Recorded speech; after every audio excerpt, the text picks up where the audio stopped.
বুঝতে পারছেন না? ফাইন। এবার তাহলে আমরা যেটা দেখতে পাচ্ছি যখন আমরা for the first time request পাঠাচ্ছি এখানে, যখন for the first time URL hit করছি, তখন তো আমার মডেলে কোনো ডাটা বাইন্ড হচ্ছে না। আবার যখন সেভ বাটনে ক্লিক করছি তখন এসে এই অ্যাকশনে কল হচ্ছে ঠিকই, মানে ফর দ্য ফার্স্ট টাইম যখন কল করছি তখন একবার এই অ্যাকশন কল হচ্ছে, এম আই রাইট? এবং রিটার্ন ভিউ করা মানে কি, যতবার এই লাইন কল হবে ততবার কি করবে, এমভিসি ভিউটা জেনারেট করে দিবে। আচ্ছা, যদি আমি হচ্ছে রিটার্ন দেওয়ার পর মডেল ডট ডিলিট আমি কাজ করব না, মডেল বলে তো কিছু নাই। ট্রেনিং ক্লাসের তো একটা অবজেক্ট না মডেল। কোনটা এটা? হ্যাঁ, ট্রেনি টাইপের অবজেক্ট, কিন্তু মডেল ডট ভিউ বলে তো কিছু নাই। মানে আমি ওই অবজেক্টটা ধরে হচ্ছে করে দিই, ওই অবজেক্টের ডাটাই তো নিয়ে আসবে। হ্যাঁ, কিন্তু সেইটা তো মডেলের কাছে তো ভিউ বলে কোনো মেথড নাই। আমার তো আমি ভিউ এর কাছে মডেল পাঠাইতে পারবো, সেটা পরবর্তীতে আমরা হয়তো দেখব, কিন্তু মডেল ডট ভিউ বলে কিন্তু কিছু নাই আমার এখানে। আপাতত যেটা বলছি সেদিকে ফোকাস করেন, যে রিটার্ন ভিউ যদি আমি কল করি, এর মানে হচ্ছে এই লাইনটার মানেই হচ্ছে এই অ্যাকশনের যে ভিউটা সেটা রেন্ডার করো। এটা কে বলছে? কন্ট্রোলার বলছে। সো গতদিন আমরা যে কনসেপ্টের সাথে আলোচনা করছিলাম সেটা কি আজকে মিলতেছে না? কন্ট্রোলারের কাজ কি? রিকোয়েস্ট হ্যান্ডেল করা, সেটা সে করছে, গেট রিকোয়েস্ট, পোস্ট রিকোয়েস্ট। কন্ট্রোলারের কাজ কি? ভিউ এর সাথে এবং মডেলের সাথে সিঙ্ক্রোনাইজ করা, যখন ভিউ রিটার্ন করা লাগবে সে ভিউ রিটার্ন করবে, যখন মডেল নিয়ে কাজ করা লাগবে তখন সে মডেল নিয়ে কাজ করবে। সেটা কি মিলছে? ফাইন। এবার আসি, আস্তে আস্তে আমরা আরো ডিটেল দেখব, বাট আমি যদি লজিক্যাল কথাবার্তা আপনাদের সাথে বলি, সেটা হচ্ছে যে আমি যখন কিনা মডেলের এগেনস্টে ডাটা পেলাম, মডেলের এগেনস্টে আমি যখন ডাটা পেলাম, তখন গিয়ে আমি কি করতে চাবো? ডাটাবেজ অপারেশন করতে চাবো। এখানে database operation to insert training, এখানে সেই ধরনের কোড আমি লিখতে চাবো। কিন্তু ফর দ্য ফার্স্ট টাইম যখন ট্রেনির কাছে ডাটা আসে নাই, মানে মডেলের ডাটা হয় নাই, তখনও যদি আমি ওইভাবে ব্লাইন্ডলি ডাটাবেজ অপারেশন লিখে রাখি, তাহলে ডাটাবেজে কি ঢুকবে? ব্ল্যাঙ্ক ভ্যালু ঢুকবে না? সেটা কি ঠিক হবে? তার মানে কি আমার আগে এই ডাটাবেজ অপারেশনের আগে অবশ্যই চেক করতে হবে, check if model has proper value. আমি কি বুঝাতে পারছি? সো এই যে, তার মানে কি আমার এখানে ইফ লিখতে হবে না, if model dot name is not equal to blank string, empty string. যদি না হয়ে থাকে আবার এখানে এন্ড লিখতে হবে, model dot registration number is not equal to empty string. Null তো না, মানে এমটি স্ট্রিং আর নাল এই দুইটা আমার দুইটাই চেক করা লাগবে, এমটি স্ট্রিং অথবা নাল। যদি না হয়ে থাকে তাহলে কেবলমাত্র আমি এই কোডের ভেতরে এসে, আপনারা এখন লিখেন না, আমি জাস্ট আপনাদেরকে এখন আইডিয়া শেয়ার করছি, রাইট? সো এই কোডের ভিতরে মূলত আমি ডাটাবেজ অপারেশনটা লিখব, এম আই রাইট? আচ্ছা, এবার আসেন, সাপোজ ট্রেনির কাছে আমি আরেকটা প্রপার্টি লিখি, public string address get set. Suppose এই অ্যাড্রেসটা আসলে আমার থাকতেই হবে এমন কোনো কথা নাই, রিকোয়ার্ড ফিল্ড না, তাহলে সেখানেও কি আমি এখানে বসে এন্ড দিয়ে চেক করব? আমি কি বুঝাতে পারছি আমার কথা? অ্যাড্রেস যদি রিকোয়ার্ড না হয় তাই কি আমি এখানে বসে এন্ড দিয়ে চেক করব? আবার ধরেন ফিউচারে কোন একটা মোমেন্টে সে অ্যাড্রেস আমার রিকোয়ার্ড ফিল্ড হয়ে গেছে, তখন আবার এন্ড দিয়ে আমার এখানে বসে বসে চেক করা লাগবে। এটা একটা ঝামেলার জিনিস হয়ে গেল না? কখন এন্ড দিয়ে চেক করা লাগবে, কখন লাগবে না, এটা একটা মানে আসলে ম্যানেজমেন্টে। এবং ধরেন এরকম আমি যদি আরো এরকম কিছু অ্যাকশন লিখে রাখি, সব জায়গায় এরকম এন্ড লিখে রাখছি, 2 দিন পরে আমার ক্লায়েন্ট বললো অ্যাড্রেস আর এখন রিকোয়ার্ড না, না দিলেও হয়, এবার কি করতে হবে? সব জায়গায় বসে বসে উঠাইতে হবে কোডে। তো এইটা আসলে মেইনটেনেন্স প্রবলেম। আমরা যদি এটাকে বলে কপিং করা, কপি করছি আমরা একই কোড 10 জায়গায় রাখছি, আবার একটা চেঞ্জ আসছে 10 জায়গায় বসে বসে এখন চেঞ্জ করা এটা খুবই ডিফিকাল্ট জব, রাইট? এই আমাদের সফটওয়্যার ইঞ্জিনিয়ার হিসেবে প্রথম দায়িত্ব থাকা উচিত এই রিপিটিংটা বন্ধ করা। যদি আপনি কখনো দেখেন কোথাও রিপিটিং এর সম্ভাবনা তৈরি হচ্ছে, at first you have to find a way how could I stop this repeating। আপনার প্রথমে যদি কখনো সম্ভাবনা দেখেন যে একটা রিপিটিং অপারেশন হচ্ছে, সেই রিপিটিংটা আপনার যেভাবে হোক কোনো একটা মেকানিজম হোক যেমনি হোক এটা আসলে বন্ধ করার ওয়ে খুঁজতে হবে।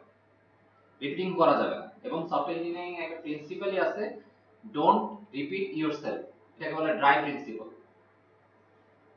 আপনাকে ড্রাই প্রিন্সিপাল আগে বিলিভ করতে হবে, ড্রাই প্রিন্সিপাল আগে মেইনটেইন করতে হবে সবার আগে, এটা হচ্ছে কথা। রিপিটিং যখন আপনি এরকম কপি পেস্ট কোড করবেন, এর মানে আপনি ব্যাড কোড করছেন, বাজে কোড লিখছেন, সফটওয়্যারে বাগ ইন্ট্রোডিউস করছেন, সফটওয়্যারে এই পরে আপনি এটা মেইনটেইন করতে পারবেন না। এক জায়গায় চেঞ্জ আসলে 10 জায়গায় মেবি আপনার 10 জায়গায় চেঞ্জ করা আছে, 8 জায়গায় চেঞ্জ করছেন, 2 জায়গায় চেঞ্জ করতে ভুলে গেছেন, চোখের আড়ালে চলে গেছে, ওই 2 জায়গায় সফটওয়্যার কাজ করবে না, রাইট? ক্লায়েন্টের রিলায়েবিলিটি হারাবে। So don't repeat yourself policy. আপনি যদি মনে করেন আমি গুড প্র্যাকটিস গুলা করব, ভালো প্র্যাকটিস করে করে কাজ সামনে আগাবো, আমি আরো নিজের স্কিল বাড়াবো, ভালো সফটওয়্যার ইঞ্জিনিয়ার হব, অবশ্যই আপনি সেটা চান। যদি সেটা চান তাহলে আপনি এখন একটা প্রিন্সিপাল জাস্ট ফলো করবেন এবং এটা স্ট্রিক্টলি ফলো করবেন, ড্রাই প্রিন্সিপাল। এই ড্রাই প্রিন্সিপালকে অ্যাভয়েড করার জন্য দেখবেন যে তখন আপনাকে মেকানিজম খুঁজে খুঁজে শিখতে হচ্ছে, যে এখানে কোডটা রিপিট হচ্ছে, এটা আমি বন্ধ করবো কেন? তখন আপনার আসলে আরো গুড প্র্যাকটিস শিখতে হচ্ছে। ওই গুড প্র্যাকটিস শিখতে গিয়ে আপনার আরো বেশ কিছু নতুন গুড প্র্যাকটিস আবার শিখতে হচ্ছে, কারণ একটার সাথে আরেকটা আবার চেইনিং আছে। একটা গুড প্র্যাকটিস আপনি অনেক সময় অনেক ভালো জিনিস আবার খারাপটাও আনে, ভালো করতে গিয়ে অনেক সময় খারাপ হয়ে যায় না যদি ঠিকমতো ভালোটা করা না হয়, রাইট? যেমন ওষুধ তো কিছু কিছু ওষুধ আছে বিষ, আবার কিছু কিছু বিষ আছে ওষুধ। এখন আপনি যদি বিষ ওষুধ মনে করে খান তাহলে তো সমস্যা, রাইট? সো এই জায়গাগুলো আমাদেরকে যখন আপনি ভালো অ্যাপ্লাই করছেন এর মানে না সেটা সবসময় ভালো। বুঝে শুনে আপনাকে জিনিসটা শিখতে হবে, আপনাকে ক্লিয়ার হতে হবে, দেন ওই জিনিসটা আপনি আপনার সফটওয়্যার ইমপ্লিমেন্ট করবেন। সো আমরা যেখানে ছিলাম সেখানে থাকি, এই জায়গাটা আমরা কিভাবে আসলে ঠিক করব। সো ASP.NET কোর এমবিসি আমাকে একটা ফ্যাসিলিটি দেয়, যে ফ্যাসিলিটি হচ্ছে আমি বলে দিতে পারি আমার মডেলে আমার কোন কোন ফিল্ডগুলো রিকোয়ার্ড, কোনগুলো অপশনাল, রাইট? কোনগুলা হচ্ছে আমি যদি কনস্ট্যান্ট বসাই দিতে চাই, যেমন রেজিস্ট্রেশন নাম্বারের লেন্থ হবে 5 ডিজিট, আমি এটা বলে দিতে পারবো ইজিলি।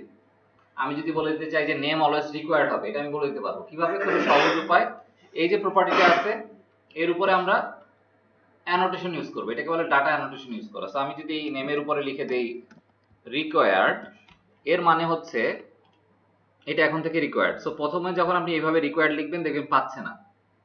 সো আপনার পিসিতে যদি আমার মতো এই যে আমি একটা টুল ইউজ করছি রিশার্পার, রিশার্পার যদি আপনি ইনস্টল করা থাকে অটোমেটিক্যালি সাজেশন দিবে যে ওকে রিকোয়ার্ড জিনিসটা পাওয়া যাচ্ছে না, এখানে নাই। বাট আমি জানি যে system component model data annotation required attribute, এইখানে এই রিকোয়ার্ডটা আছে।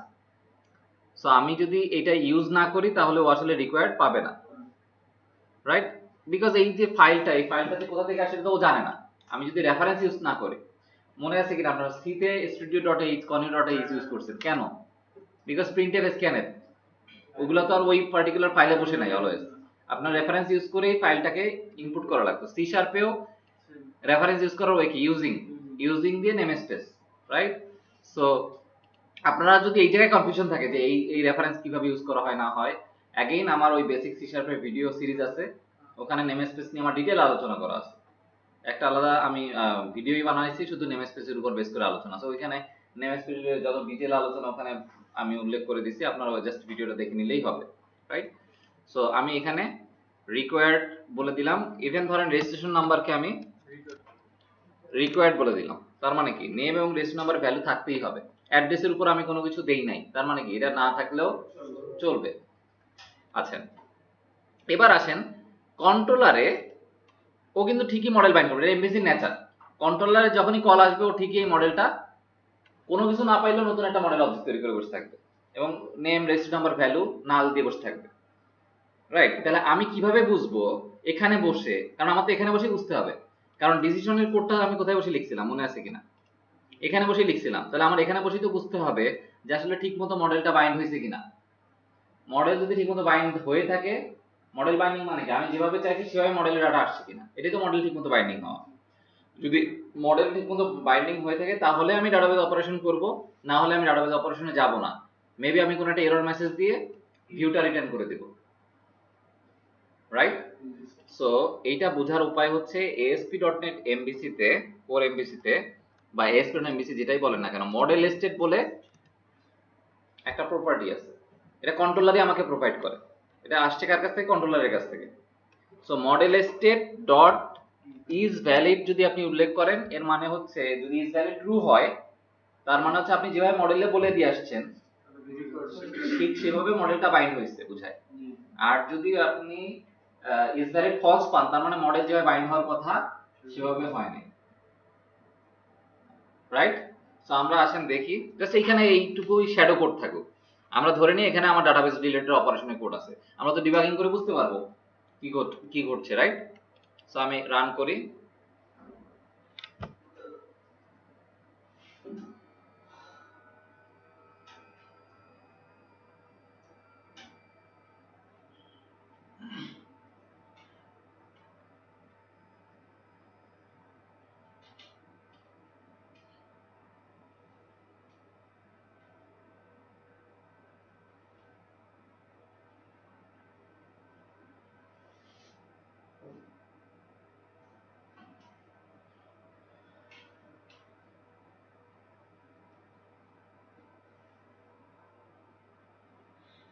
সো আমরা আমাদের ট্রেইনি এন্ট্রিতে চলে যাই,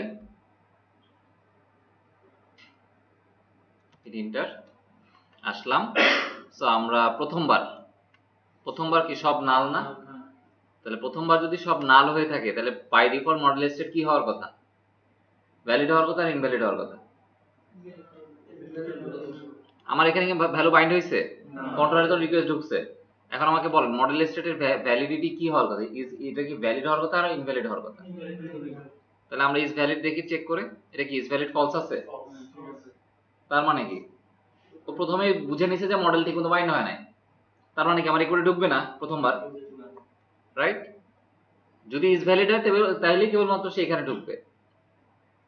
আচ্ছা তাহলে আমরা এবার আসি, ও দেখেন স্কিপ করে গেল, রাইট?